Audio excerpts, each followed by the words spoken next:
My guest is Kelly Robertson, also known as EarthSong LoveCraft.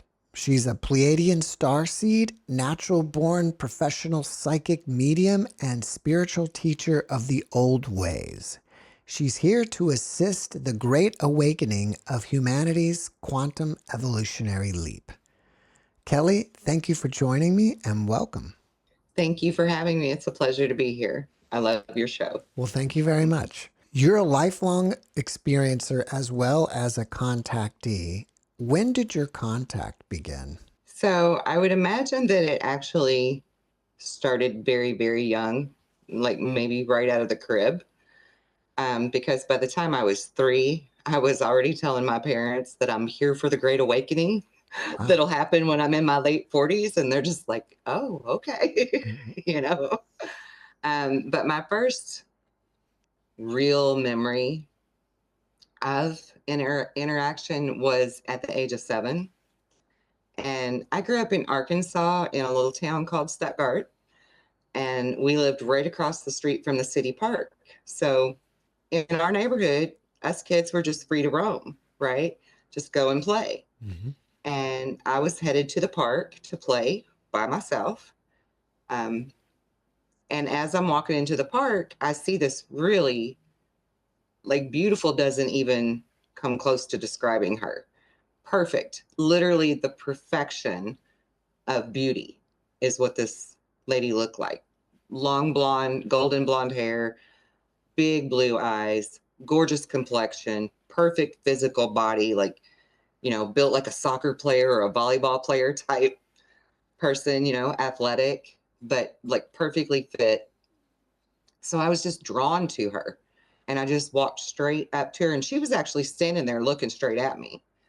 She was next to some shelter houses, and she was just standing there like she was waiting for me. And as I walked up to her, I noticed that she had a cast on her leg. So, of course, I'm a little chatty person. I needed to talk to her and find out what was going on here. And I'm like, how'd you get that cast on your leg? And she said, oh, it's not a big deal, right? And I noticed that her voice, as she spoke to me, it almost, like, melodic is the best way I can describe it. It was almost like she was singing as she spoke. So I was completely captivated with her at this point. Not only is she absolutely beautiful, but her voice was like melody, right? So I just come right over and sit at the picnic tables in the shelter house and start talking to her. And I'm asking her, where is she from? Because I noticed that her cast didn't have any signatures on it. And that's a normal thing for all of us to do, right? Everybody signs your cast. And she didn't understand what that meant. And when she didn't understand what it meant, I was like, well, where are you from that you wouldn't know that? Because my little mind, it didn't make sense. And she kind of giggled and she said, a long way from here. And I said, oh, are you here visiting family? And she said, yeah, you could say that. And I was like, oh, that's really neat, and I was just like totally captivated with her. Well, then I noticed that she looked up behind me like there was someone there. So I turned to look. And at the time, the best way I could describe this very tall man that was walking toward us was that he looked like an albino, because his skin was so chalky white. Now, later in life, I learned that that's actually a tall white, what we would call a tall white. But he had on like a traditional Men in Black type suit, and was walking toward us, and it really made me nervous and scared. Now, in my initial memory, I thought that because I saw the man, it scared me, and I got up to run home. And she had actually said to me, don't worry, he can't hurt you while I'm here. And in my little mind, I'm thinking, you're crazy because you're a girl too, and you have a cast on your leg. Mm-hmm. You're not protecting me from some man. So I'm like, oh, I think I hear my mom calling. And I start running toward my house. And I look back and I say, I hope I see you again some other time. And she says, oh, you will. So that was like my little child memory of it. But as I'm running out of the park, the whole neighborhood is out everywhere screaming my name. And I'm like, what's going on? And come to find out, I was gone for 3 hours, and they thought I was lost. And I'm like, no, I was only there 10 minutes, 15 minutes tops, right? And they're like, no, you've been gone for 3 hours. And I'm like, but I was right there in the shelter house the whole time. I can see the house from the shelter house. And my parents are like, you're not telling us the truth, because we've been in the park. We've combed every area of the park and you weren't there. And I couldn't understand that until I got regressed later on in life. And then, oh, and I forgot to tell you, she said her name was Alanis. I remembered that very much my whole life, that she had said, because then when Alanis Morissette came out, I was like, that's the only time I've ever heard that name since then, you know. But when I was regressed, I remembered that I was actually on board a craft right near the shelter house, and she had taken me on board the craft, and I met the rest of family, is the way it was told to me. And the reason they had done that is because as a small child, I always felt like I didn't belong here. I always felt like I wanted to go home. I couldn't understand why nothing felt good here. Like the energy here didn't feel good. You know, people lie and cheat and steal, and it's not of love. And that's not the vibration I came from. And I didn't understand. It was very, very hard for me early in life to acclimate to this energy here, because it was so drastically different. And I was shown in my regression that they actually came to bring me kind of back to home, in a sense, right? To where I could feel better about being here, because I had a mission to accomplish here. And so I have to stay here, but they're here with me. And so that was their way of letting me know that they're here with me at all times. And I still don't really understand the man in black fella, other than I feel like he was somebody that tries to swipe our mind to keep us starseeds from remembering why we're here, so that we forget our mission. And so, you know, maybe he got some people and he just didn't never get me. That's the best I can come up with. Since you're a Pleiadian starseed, I'm assuming that Alanis and the rest of the crew were also Pleiadians. Well, all of them except the, I guess, captain or pilot, or however you would say that, of the ship. He was a very tall, blue-skinned man.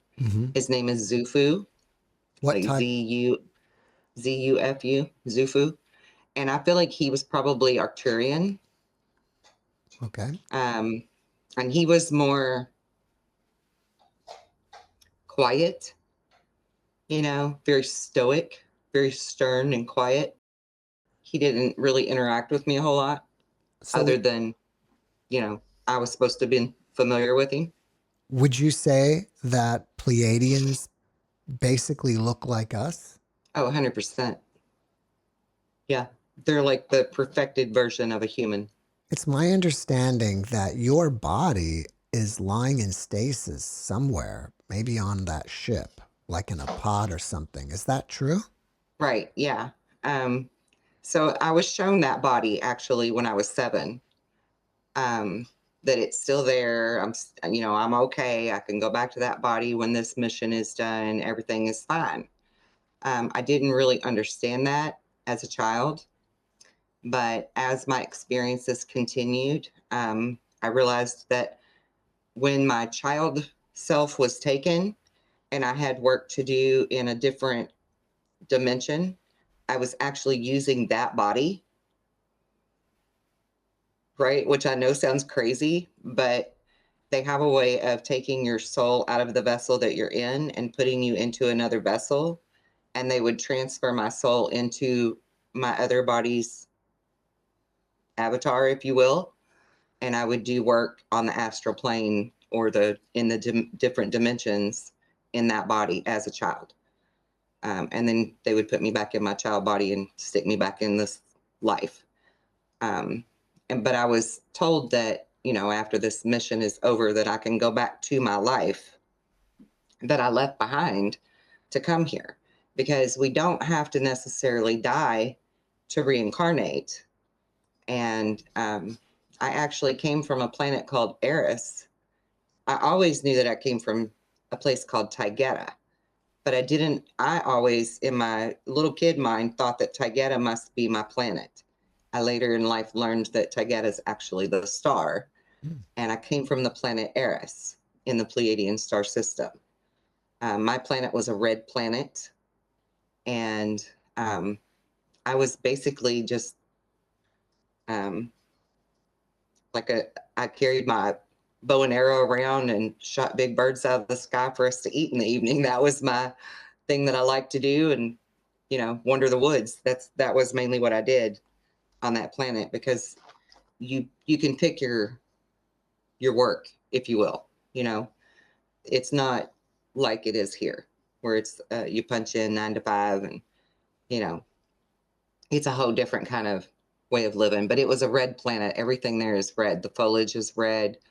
The waters are like a crimson red. It's just red. Everything about the planet is mainly red.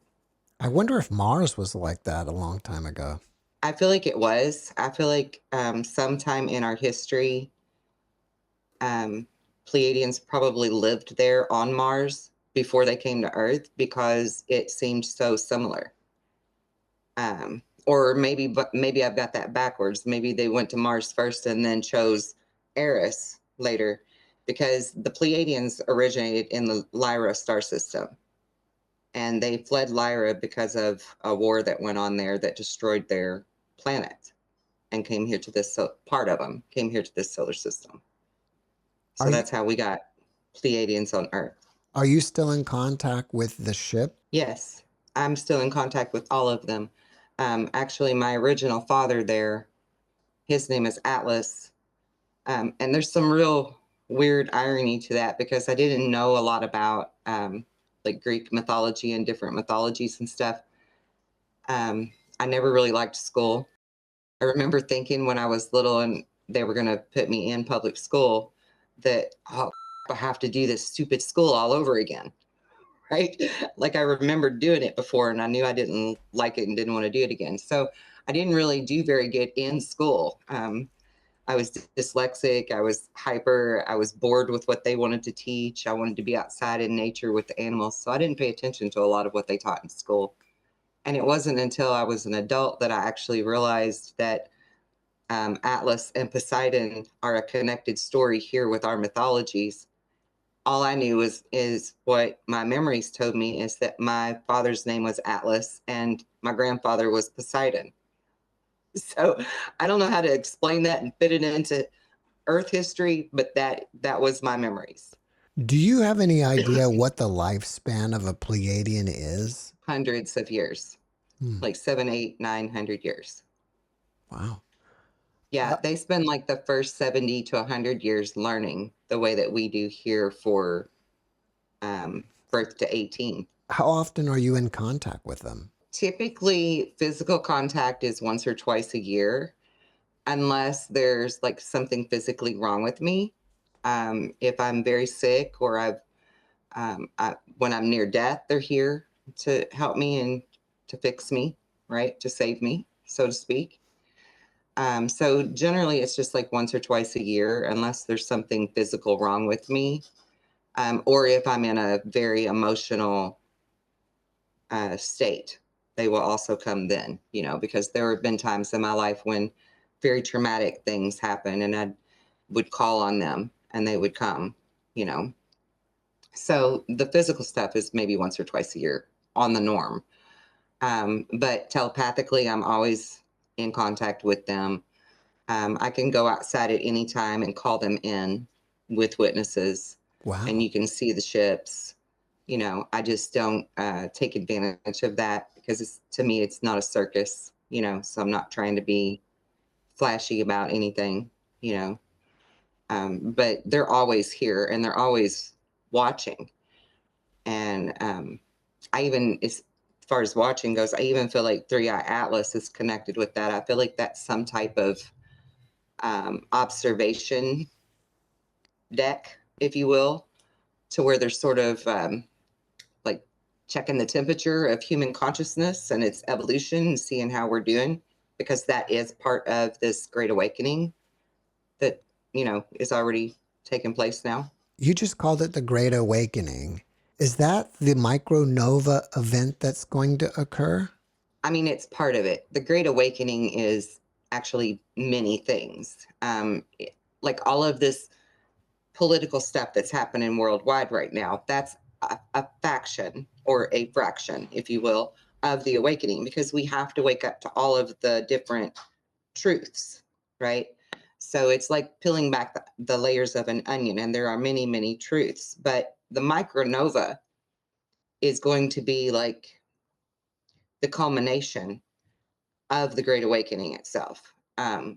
Much like Einstein wrote, as we travel into the dark rift of the Milky Way, which we are currently in, that the spooky matter, as he would call it, force merges the left and the right hemispheres of your brain. So, and that makes sense to me scientifically with what I have always known, is that everyone becomes more psychic than we already are. And we're all born psychic. So, as I go through the list of different things that are documented later on, I'm not telling that to brag in any sense of the word, but to encourage others, because we are all born with this.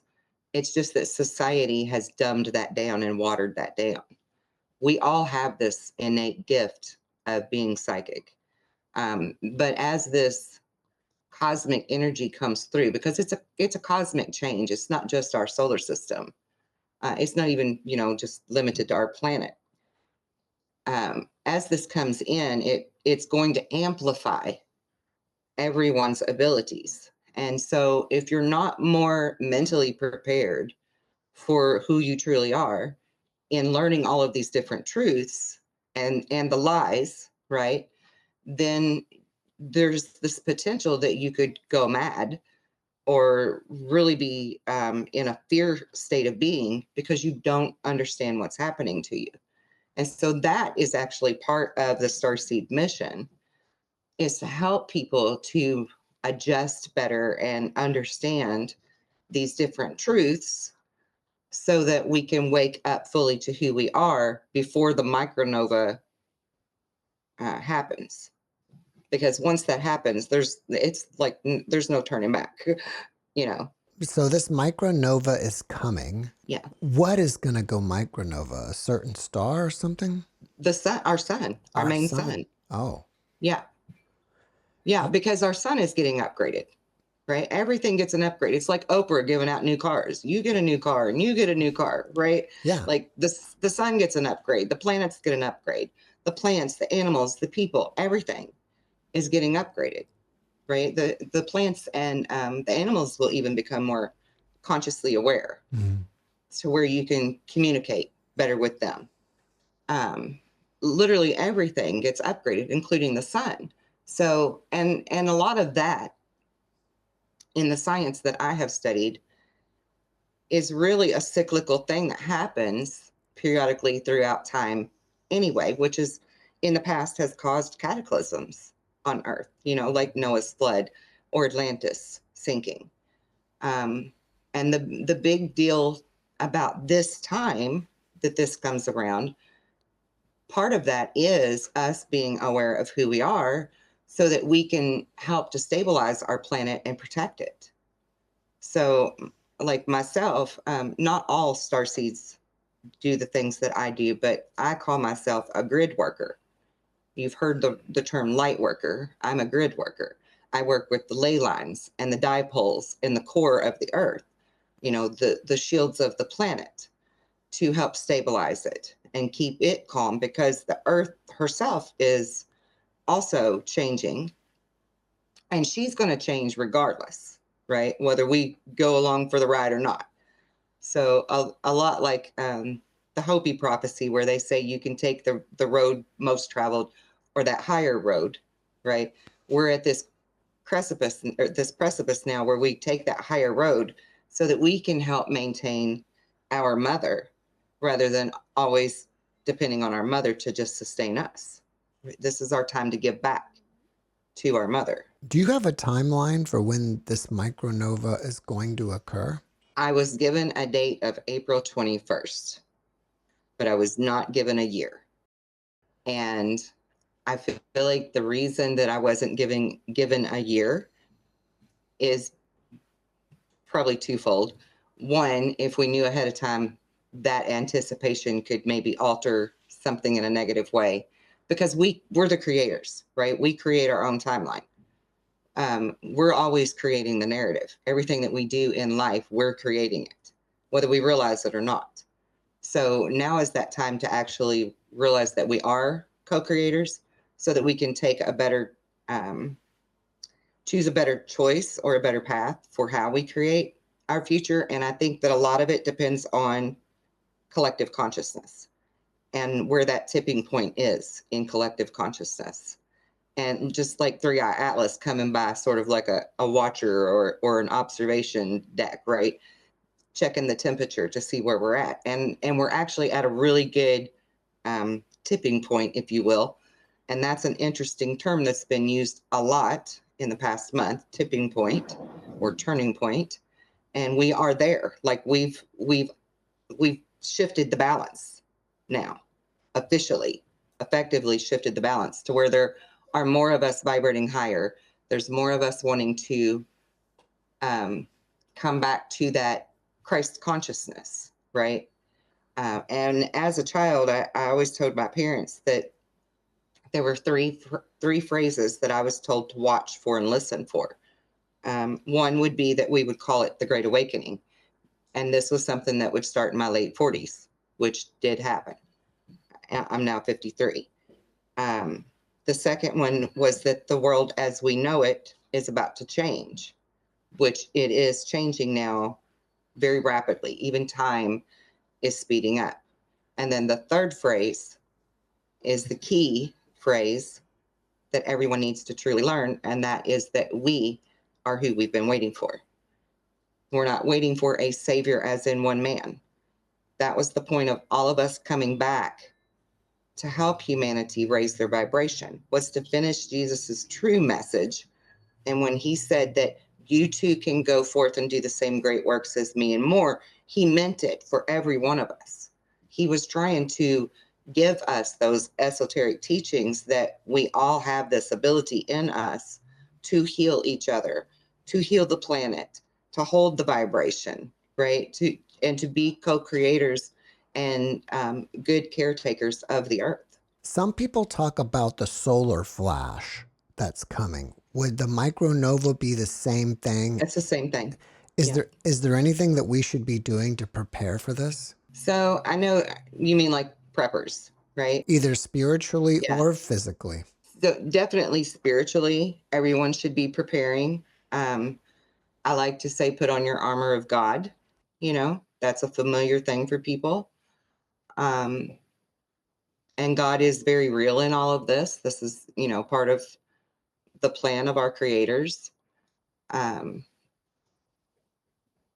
feel like it's not a bad idea to have your 3 days worth of water and food storage and know how to survive off the land if you needed to, if there's not any power. Certainly all of those things are very good ideas.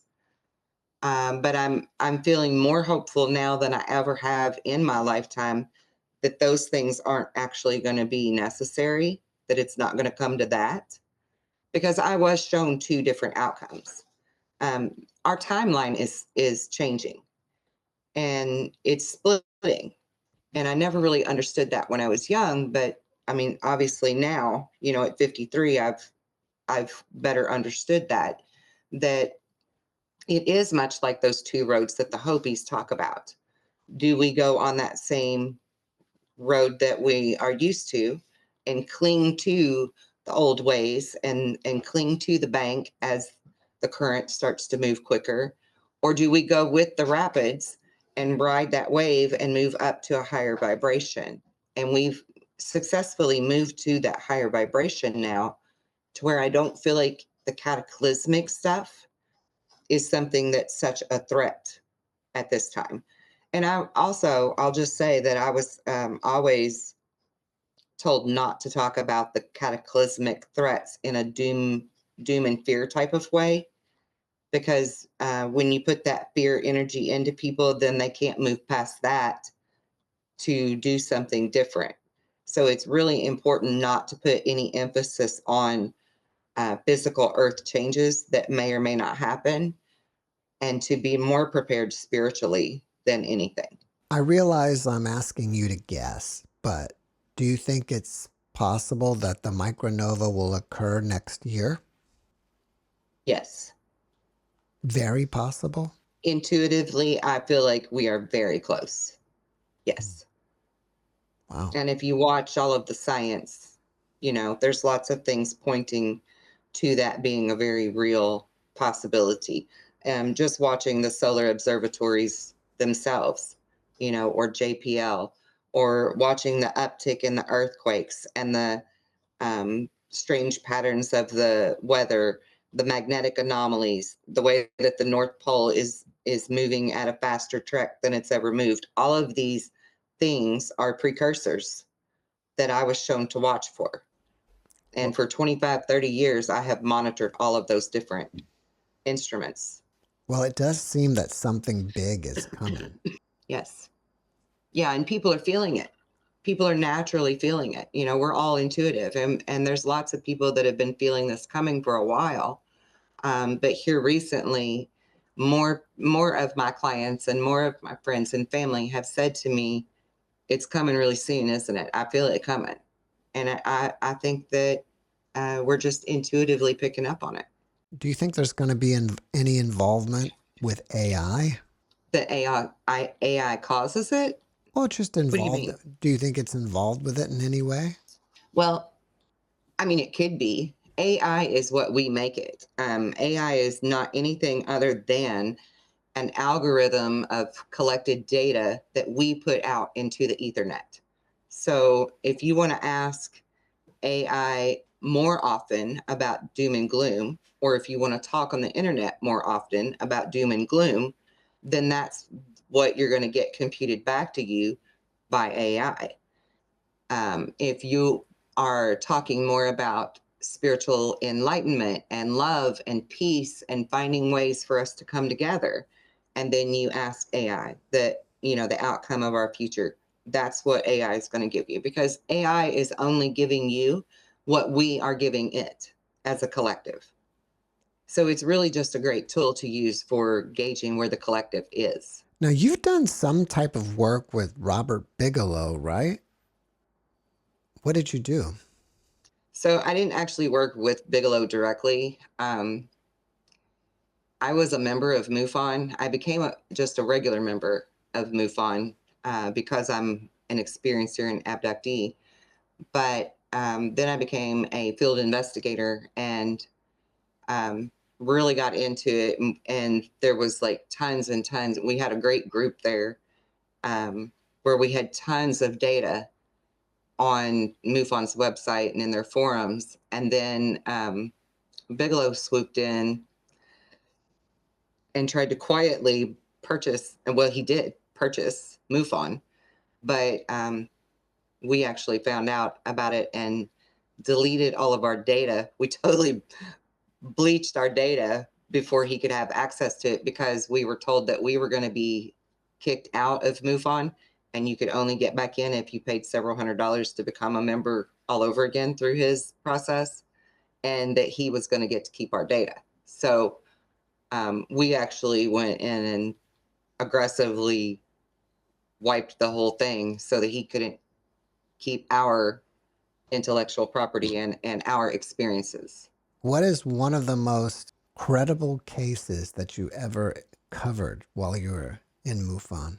So I lived in Indiana, so we didn't get a lot of field cases here, other than my very anomalous 2-year stint that they actually covered on me. So I'm not trying to sound egotistical, but I would say that probably my case was the most intriguing for the state of Indiana in several decades, because I was literally witnessing 30 craft within 40 days. And from 2000, this started in February of 2007, and it lasted until January of 2009, where I was seeing them so constantly that I literally saw like 7 or 8 different types of craft, had close encounters with several different types of beings,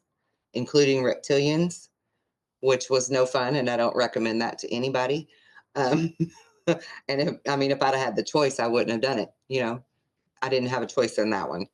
But it was an incredible 2 years, even for me, because there was so much happening and it was happening so fast. And I was constantly being downloaded with information. It was as if it was time for me to really fully remember and step out of that protective box, because my dad, being who he was, raised me to not tell anybody who I am, right? Because my dad, a little backstory there, my dad actually um, was what you would think of as the Men in Black, and my dad was also a captain on the riverboats as his cover, and then U.S. Coast Guard and Merchant Marine as well.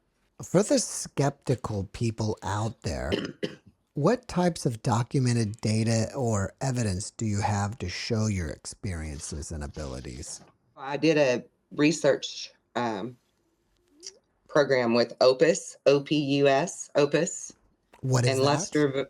Lester Velez. It was an abduction research program Okay. where they were specifically looking for star children. And George Norrie from Coast to Coast and MUFON had teamed up together and asked for volunteers for this study.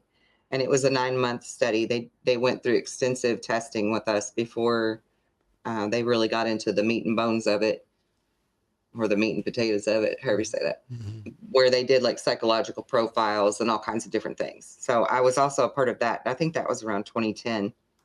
So all of that is documented. But I also have documented on record with MUFON 7 types of craft, which would include a smaller triangle-shaped craft that has blue lights around it, then the larger traditional huge triangle craft that has the 3 lights on the points and the one in the center. Excuse me. I also documented with photographs and witnesses great big orange-red glowing orbs that I call plasma consciousness. And then also the white orbs, which are also plasma consciousness. And just a little side note there, I feel like the little white orbs are one and the same with the custodians. I feel like because the custodians are light beings, and I even met them in my near-death experience when I was 13. They are who were at the end of the tunnel of light that I went down, right? The wormhole of light. And I feel like they are who can transfer into the balls of light to move around here on our Earth.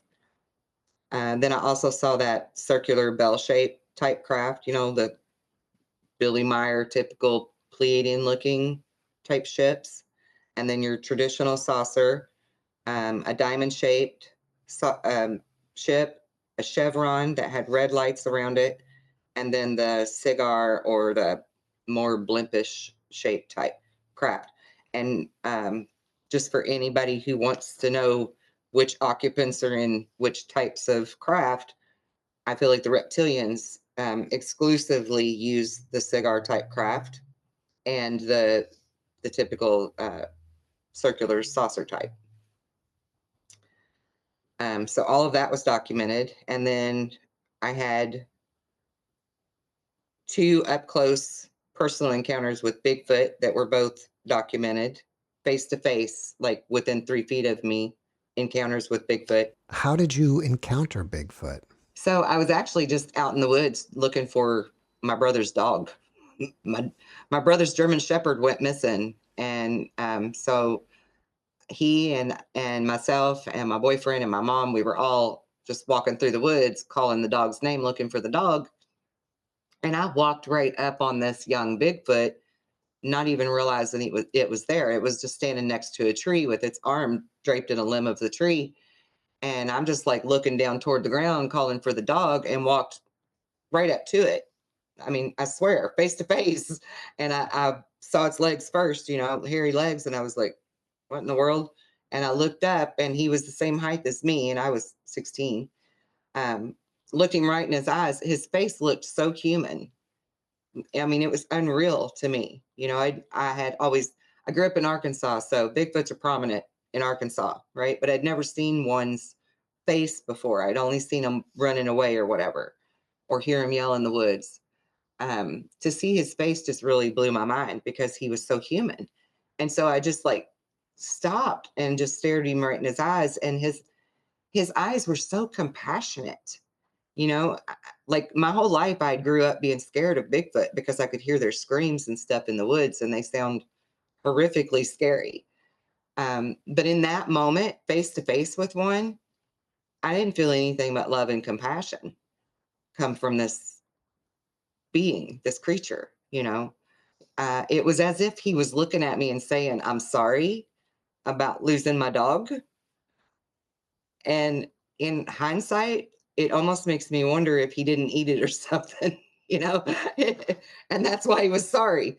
But that was how I encountered a Bigfoot the first time, face to face. Do you feel that it is an interdimensional being? Oh, 100%.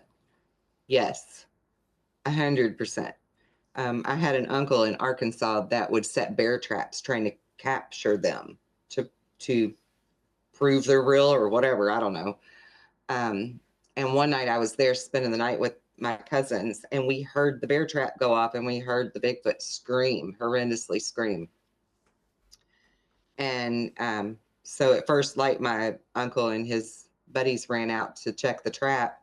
The bear trap was broke open, number one, which means that these things have incredible strength because, bear traps are nothing to play with. But there was no blood, there was no hair, there was no trace of it running off there. And he was a hunter, he knew how to track things and hunt them. There was no obvious path or direction that this creature had went to after it got out of that bear trap. Now, I don't know if they're interdimensional. Why did it have to break the bear trap first unless it just really ticked it off? I don't know. I wasn't aware that you also had an NDE. Can you tell us about it? Yeah. So when I was 13, we had just moved to Indiana from Arkansas, and I caught the flu that they had here. And it did a real number on me, I guess, because it was a different area, new environment. So my mom did what she always did. She gave me aspirin to help bring down my fever. Well, the aspirin, for whatever reason this time, had a terrible reaction with my body, and I ended up with what they call Rye syndrome. And by the time she could get, we didn't have a vehicle that was running. And so by the time she could get one of the neighbors to come and get me and take me to the hospital, I was literally on death's door. And so I went to the hospital, and my mom's over top of me, and I'm dying. Basically, I'm dying. And I could hear like a lot of alarms in the room going off. And then everything went quiet, and I went into the tunnel of light. And to me, it looks just like what they describe wormholes to look like. And at the end of the tunnel of light was all of these light beings that were telling me that I can't be here yet, that I have to go back, and that everything's going to be okay, and I don't need to worry. And I didn't want to go back. I wanted to stay with them. It felt like home, you know. So I was really adamant that no, I'm not doing that.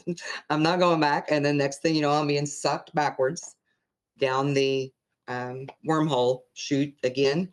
And I'm waking back up in the hospital, and my mother is laid over top of me, crying and begging God and calling my name and just really freaking out. And there's doctors and, you know, nurses or whatever rushing all over the room, like, because they didn't know how to treat Rice syndrome at that time. You know, they didn't really know what to do to save a person if they had Rice syndrome and they were at that point. And I had been dry heaving and, you know, couldn't keep anything down or in me since probably 4 or 5 days, right? So I was severely dehydrated and really in bad shape. But when I came to, and my mom realized, you know, that I'm awake, because I guess they had told her that I was just gone, that there wasn't anything they could do to save me. So when I came back into my body and came to, which actually felt like I got dropped, like, you know, if you just plop on your bed, that's the way it felt when I came back into my body. My mom was just freaked out, and she, you know, praising God because God had answered her prayers and sent me back. And I said, Mom, I died. And she said, Baby, I know. And I said, I saw all the light beings. And she said, You mean you saw Jesus in our family? And I said, I saw the light beings. Like, that's all I understood, is I saw light beings. And ironically, a friend of mine just sent me a picture that she found last night that is so similar to what I saw in that near-death experience. The movie, is it called Cocoon? From like the 80s? Yeah, someone else just mentioned that in a podcast. That's what they look like. That's like the best way I can describe them, is that they look like that, except more of like a golden glow to their light, right? It's not like a white light. Is it possible that those beings were your Pleiadian family? They're not my Pleiadian family. They're the custodians. What's the difference? Who are the custodians? So the custodians are creator beings. They're a creator race. They're one of the races actually in my courses that I offer, that I teach people how to communicate with. But they're more of, like, we know about the Galactic Federation, right? The Council of Nine, which I also have communication with the Council of Nine. But so, like, the custodians are like the higher ups of the Council of Nine, even, right? Because their jurisdiction is basically what we would think of as heaven. But because they deal with soul reintegration into other lives, but they also are the ones that, like, create life, right? On the bigger scale of things. They're the ones that can bring life into physical matter through thought, if that makes sense. And they're also in charge of the Akashic Library, you know, all of the knowledge. So if you were to die here on the Earth, would you go back to your Pleiadian body, or would your Pleiadian body also die on that ship and you would go with the custodians? I could go back to the body if I choose to, or I can go home. Oh, okay, so you have a choice. Yeah, everybody always has a choice. Interesting. If you did go home, then would your body on the ship die? So our bodies are really just vessels, and as long as it's in that stasis, then no, somebody else could actually use that vessel if they wanted to, but they won't, Oh, because that's not how they do things. okay. Much like the Native Americans believe that you shouldn't keep items that belonged to someone after they pass, because their essence is possessed in them, right? They're your possessions. So they burn all of the items that belong to someone. So I would imagine that my body would be disposed of if I chose not to go back to it. Okay. That makes sense. Your consciousness can either come here and be in a body here. It could be on that body on a Pleiadian ship. It could go home, Mhm. or I guess you could Yeah. even go to some other body somewhere else. Yeah, absolutely. And interestingly enough, my dad somehow figured that out before he passed away here on this earth plane, my earthly father. because on his deathbed, when I was 18, he told me that if his calculations were correct, that he would be back with me in about 10 years. And with my fourth child, which is part of my documented weirdness, my fourth child, my fourth pregnancy, because I have 7 kids. When she was 3 years old, she actually came to me and jumped up on my lap and put her tiny little hands on each side of my face, just beaming with joy. And she says, I used to be your father, and you used to sit on my lap just like this. And then she threw her arms around my neck, and I'm just like, it scared me to death. You know, I was like, what? Okay, go play. Let me think about that for a minute. And I got to doing the math on it, and I'm like, oh, wow, she actually was born 9 years and 5 months after my dad died. That's crazy. And I'm like, how did he know that math? Well, I don't think it's actually like a math thing now. I think it was really more of a, where would my maturity level be for him to come back and be able to tell me that, and I would accept it, right? Because he's part of my soul family, for sure. So now he's my daughter. As your daughter has grown up, do you see any of the same Traits? Yes. Oh, yeah. Oh, yeah. Well, I mean, like, she started out at 3, 4, 5, 6 years old telling me all about boat knots and nautical navigation and how to read a compass and, you know, all these different things that my dad would have known, right? And concrete work. She knew all about concrete work, and my dad also owned a concrete business. So, yeah, definitely as a small child, she had a lot more memories than she does now, because I didn't raise her to be my dad, right? I raised her to be her own experience in this lifetime. But she still has characteristics where, you know, she'll give you that look that my dad would have gave or whatever. Like, there are still traits of that soul very prominently still existing in this new lifetime, for sure. Weren't you But in?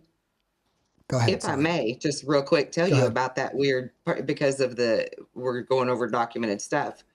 Um, when I got pregnant with her, well, I knew that I was pregnant before I should have been knowing that I was pregnant, first of all. Um, and the whole getting pregnant was an anomaly because I had been on this pregnancy shot called Depo-Provera. And so when I stopped taking the shot, they were like, it's going to be a year or so before you are able to have a baby, because that's why I quit taking the shot. I was ready to have a child. And they're like, it's going to be a while before your system gets this worked out. Literally, like, you're supposed to shot every 3 months. I didn't go in to get the shot, and 3 weeks later I was pregnant. And they're like, that's impossible. And then to find out I was pregnant with triplets, actually. And then they say none of the triplets are in your womb where they belong. You're going to need to have an abortion. And I'm absolutely against abortion. So I'm like, no, this is not going to happen. Well, this went on for 6 months, where they're like constantly giving me ultrasounds every single week. And every single week they're telling me the same thing, that the babies are not in my uterus where they belong. This is going to kill me. I'm going to leave my other children orphaned. Like, I need to deal with this pregnancy now before it's too late. And so the night before, and I knew that these specialists were going to be coming in to meet me the next day to absolutely try to convince me to have an abortion, and save my life. So I knelt down in my living room by the window, and I'm just praying to God. And in that moment, in my desperation, I literally said, if I can only have just one baby, just put it where it belongs and make this right. I don't want to have an abortion. Please don't make me have an abortion. And I saw this ball of light coming through the tree outside the window. And I was like, oh, that's weird. Yeah, I'd never seen the orbs before until this point. Well, this ball of light comes through the tree and toward the window, and I black out. And the next thing I remember, I'm waking up the next morning, 6 months pregnant, on a love seat in my living room, still in my same clothes from the night before, about to be late for my doctor's appointment. So I didn't think anything of it, even though I thought it was very weird that I woke up in the living room. I couldn't explain that in that moment. But because I was late for the doctor's appointment, I just rushed to get ready and go to the doctor. And when I got to the doctor's appointment, they did the ultrasound there at the doctor's office. They wouldn't tell me what was going on, but they were acting really weird. They sent me to the hospital, had me do internal ultrasounds there repeatedly. They did 4 internal ultrasounds in about 3 hours' time. They still wouldn't tell me what was going on. Sent me back to my doctor's office for him to say, literally scratching his head, I can't explain it, but 2 of the babies are gone, and one of them's perfectly fine in the uterus where it belongs. Wow. So I was like, okay, that's freaky. And then I remembered what I prayed the night before. And at that point, I'm like, half of me's relieved because they're not going to pressure me into the abortion anymore. But the other part of me was absolutely panicked. Where'd my babies go? You know, where are my babies?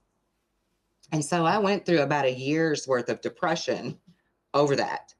And then when that child, and she was born perfectly normal, healthy, everything was great. That particular child at the age of around 4 or 5, and I never told her about the whole situation. She never knew. Around 4 or 5, I got up one morning and she had to have been 4 because she wasn't in school yet. I got up that morning and I'm like, you ready to get some breakfast? Let's go to the kitchen and blah, blah, blah. And she says, Mommy, my twins came to visit me last night. And I said, do what? And she's like, yeah, my twins came to visit me. They wanted me to go with them and play, but I told them that if you woke up and I wasn't here, it would scare you very much. So they stayed here and played with me instead. And I was like, thank God that was your choice at 4 years old. You know, most 4-year-olds wouldn't have the insight to think that way. But I was very thankful that she did. And I said, well, what did they look like? And she said, well, they look just like me. And I'm like, really? And she's like, yeah, they're my twins. They look just like me. And they love me. And they told me that they're going to see me again soon. And I said, well, how did they get here and how did they leave? And she says, oh, let me show you. And she got a crayon and a piece of paper. And God love her, she wasn't a great drawer, but she could tell me what she was trying to draw as she drew a circle, right? And then she said, and then it's got windows all the way around. And she started putting these little lines. So she drew a circle with a bunch of lines, and that was a saucer. She was drawing a craft. And I'm like, holy, okay. I mean, it's one thing to know who I am, but to know that my children are also involved in it was like a whole new ballgame for me, right? I didn't expect that part. How do you feel about that? Knowing that your daughter has contact with these twins that are, I don't know if they're now ETs or hybrids or what. Yeah, I mean, you have to wonder, are they hybrids? Because that's the type of thing that happens with other people who have hybrids. So is that how I ended up pregnant with 3? You know, because it did happen pretty quick and pretty anomalously. How do I feel about it? I'm still curious. I'm still not 100% sure what that is exactly, but I'm relieved to know that they're alive and that they're safe. I'm glad that she got to meet them. I wish that someday I will as well. You know, I would very much love to see them again and know that they're okay. You know, um, I wanted to also, because I know I'm kind of long winded with some stuff, but I wanted to name a few more things that have been documented about my experiences. Okay. There have been 4 official MUFON investigations on me, and there were 2 Filer's Files reports done on me. I don't know if you know who George Filer is. I don't. He was affiliated with MUFON, but he ran New Fork, I believe, the National UFO Reporting Center. And he would do articles on some of the more big deal or important cases. And so he did 2 separate articles on me and my cases because of all of the sightings that I was having, because there was like physical landing evidence of my sightings, multiple witness testimony, several different things. You were involved with the Secrets of Skinwalker Ranch TV show. What did you do with them? The members group. So I was in the members group. You can pay to be a member of their think tank. And I was a member of the think tank, and they were trying to figure out the portals, right? How are these portals happening? And how are these craft going in and out of the mesa, and yet the F-15s chasing them or whatever, can't. And so I was in the think tank meeting with them, and I told Travis Taylor and the group, well, first of all, the reason that the craft can go into the mesa or the ground or whatever without any type of impact is similar to how we would look at an earthquake, because it's a vibration shift, right? Liquefaction happens in an earthquake to where the solid earth turns more liquidy, right? They're doing the same thing with the mesa. As they fly into the mesa, they're hitting it with some type of a beam that changes its energy signature, its molecular structure, to where it's liquefied enough that they can slide inside of it without harm, and it seals up behind them. Similar to the way that when they take us, right? When we're getting beamed up, your molecular structure is being broke down into a different arrangement so that you can be brought to the craft and brought back. And that's why people feel weird and off and icky and tingly all over when they come back, because their molecules are still vibrating all in their body, trying to reorient themselves to this physical state of matter. But the really important thing that I did with them was that they were like troubleshooting, how could we get this portal to open up again, at will? How can we make this happen? What kind of circumstances or condition should we create in order to open this portal? Because they wanted to see the UFO craft come back through the portal again.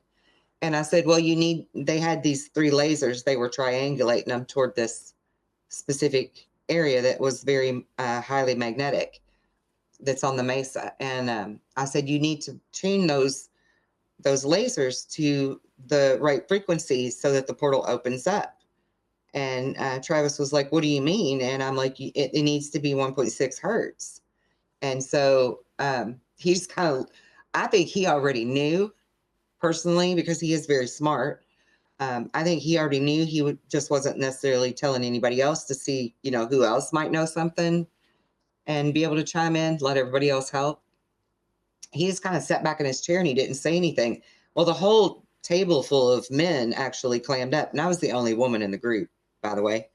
The whole table of men just kind of clammed up and they didn't say another word. Well, the meeting ended up getting, adjourned and whatever.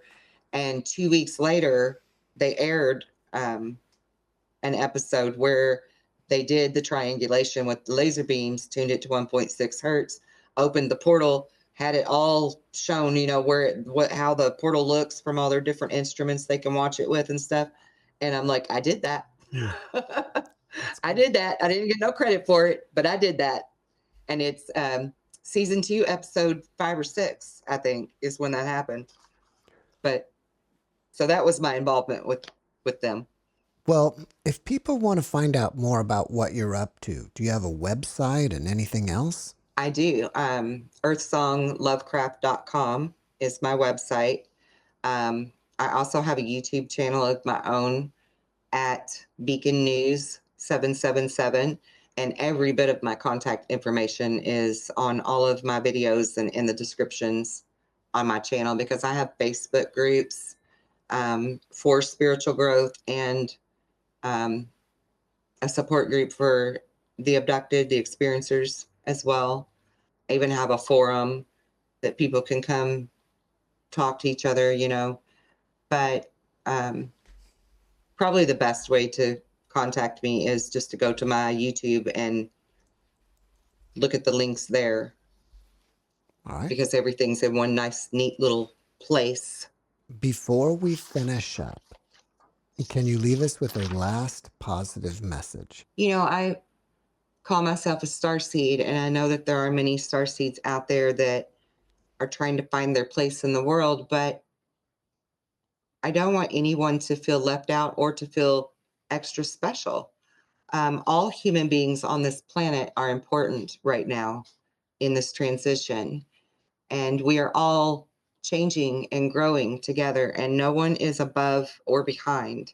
So I don't want anyone to feel like they are less than or even more than, because it's important for ego to stay in check, right? But it's also important to have that self-love and that full acceptance of who you are in your individual journey. So I think for me, my message would be one of true unity, that we are all in this together and that we are all who we've been waiting for. And there are really beautiful things in our future. So try not to look at things that are playing out right in front of you in the immediate present or future, because those things can be scary and intimidating at times, and they don't govern the bigger picture. So it's a lot like it says in the Bible, where you have to have a firm foundation of faith to stand on, and not to see with your eyes, but to see with your energy instead. Feel it, feel for it, so that you can eliminate the fear and the worry of the what ifs or what's happening, and focus on the real goal, which is unity. Kelly, thank you for your message, and thank you for being my guest. Thank you. Thanks for watching the JeffMara podcast. I really appreciate you. Another way to show support is through YouTube memberships. And if you do, there are loyalty badges and other perks depending on your level of membership. All you need to do is click the join button underneath the video to find out more. Thank you for your support.